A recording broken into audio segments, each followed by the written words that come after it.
Candace Owens absolutely schools a feminist Democrat strategist, shows the holes in her logic, and exposes her selective and ridiculous outrage.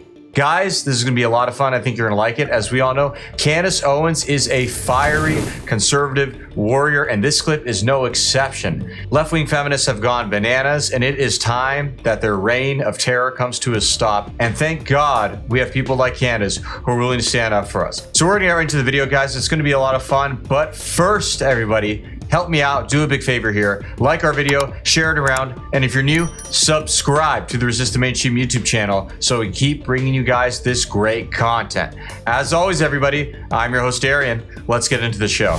So between protesters attacking Press Secretary Sarah Huckabee Sanders and DHS Secretary Kirstjen Nielsen, also First Lady Melania Trump getting slammed over her clothing choices, are women on the right who work for the president treated more unfairly than those on the left? Here to debate is Fox News contributor Jessica Tarlov, who is the Senior Director of Research for Bustle.com, and the Communications Director for Turning Point USA, Candace Owens. Good morning, ladies. Good to have you with us. Good morning, Abby. I think we can all agree that things have gotten ugly. It has become so hateful. It's become so divisive. Candace, is there a double standard with women on the right, you think?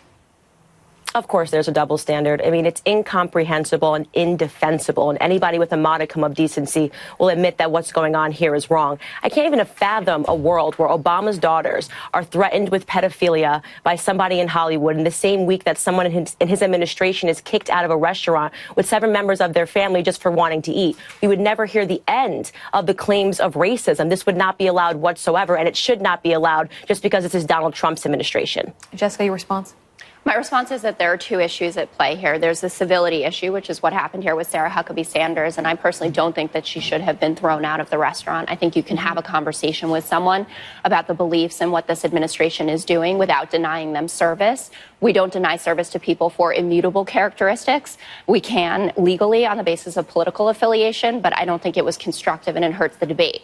The other side to the issue is the fact that Republican women want to be deemed feminists, and they want to have the same kind of clout as women on the left who are actually advocating for policies that help women, whereas the policies out of this administration actually hurt them, like refusing to raise. Women that work for the president, they wouldn't say that. They would say actually the opposite. They would say that we believe in these issues and we feel like they help women. Yeah, you can say whatever you want, but the statistics don't lie. We know that if you raise the minimum wage, 2/3 of people in this country on the minimum wage are women. They need that help. We know that there is assault on women's health care rights from this administration, things like that. You notice how she makes a point to notice that even though she disagrees with Sarah Sanders being kicked out of the restaurant, she thinks it's bad for discourse and all that, it is technically legal. She makes a very big point to highlight that and say, well, you know, it's not illegal like race, but, you know, I'm still against it. Really? Then why highlight that it's legal? I just find that kind of an interesting backhanded kind of way to almost open the door to excuse it without actually directly excusing it. As far as her whole little comment about women and their healthcare rights being under threat goes, really, when did you have a right to end the life of an innocent baby? Can you explain to me when that right started? Let's go a step further too. Also explain to me how it supersedes the right to life as written out in the US Constitution. I know it's a really obvious point, but it needs to be made because it's totally ignored pretty much all the time, and I'm not exactly sure why. As far as the whole healthcare things go, well, I have a question. Can you explain to me how it's healthcare when, again, you're ending the life of an infant? Seriously, I don't get it, because it sounds like the opposite of healthcare.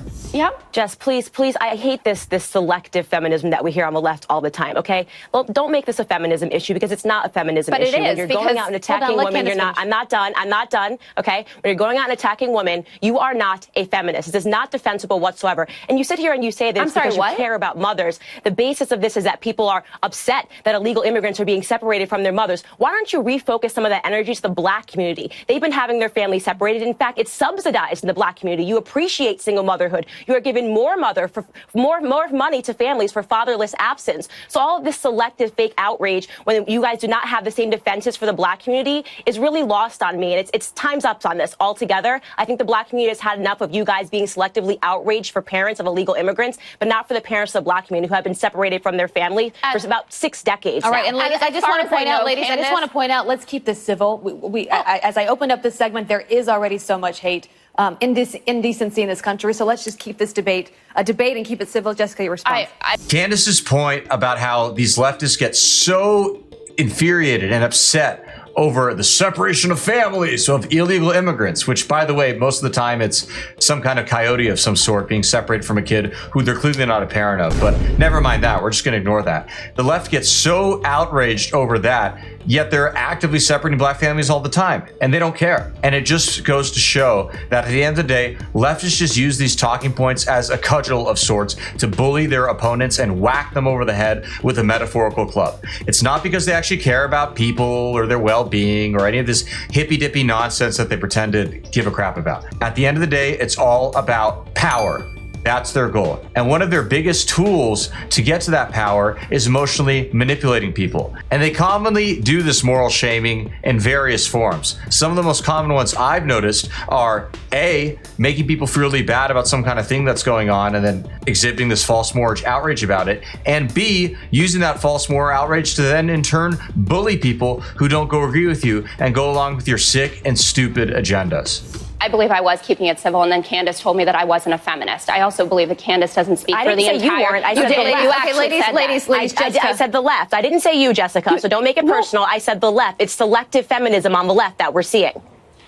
I disagree with you, and I'm going to do that politely. I'm going to return to my original argument, which is that we have heard this for years, that Kellyanne Conway, Sarah Huckabee Sanders, and all the women who work for this president and support his agenda aren't getting their due. They're not getting their due from the feminist community because they are advocating for policies that hurt women, that keep them in a bad economic position, that don't allow them to live equally in this society. Can I deny the wage. Jessica? Yes. Same for the black women. Same for black women in this society. Do you think that Kirstjen Nielsen should be harassed because of her position and because what is going on with immigration? Do you think because of that she deserves to be treated the way that she does? She was essentially forced out of a Mexican restaurant, protesters in there.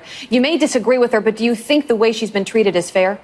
I think that what Kirstjen Nielsen did in initially coming out and lying about what this president's policy did, then having to backtrack on it, puts her in a very tenuous position. That wasn't my question, though. I think that people should have civil conversations about it and certainly have every right as a public official to come up to her table and to call her out on her lies and this administration's lies. If she wants to leave because of it, that's on her. But she should be open to that dialogue with the American public who is dissatisfied. Candace. That situation with Kirstjen Nielsen that's being referred to was a really nasty incident. You'd think that we'd be in a decent enough country nowadays that you could eat a meal in peace without being bothered by a bunch of raving lunatics, but apparently that's not the case. Secretary Nielsen, how dare you spend your evening here eating dinner as you're complicit in the separation and deportation of over 10,000 children separated from their parents? How can you enjoy a Mexican dinner as you're deporting and imprisoning tens of thousands of people who come here seeking asylum in the United States? We call on you to end family separation and abolish ICE! Abolish ICE! Abolish ICE! Abolish ICE! Abolish ICE! Shame!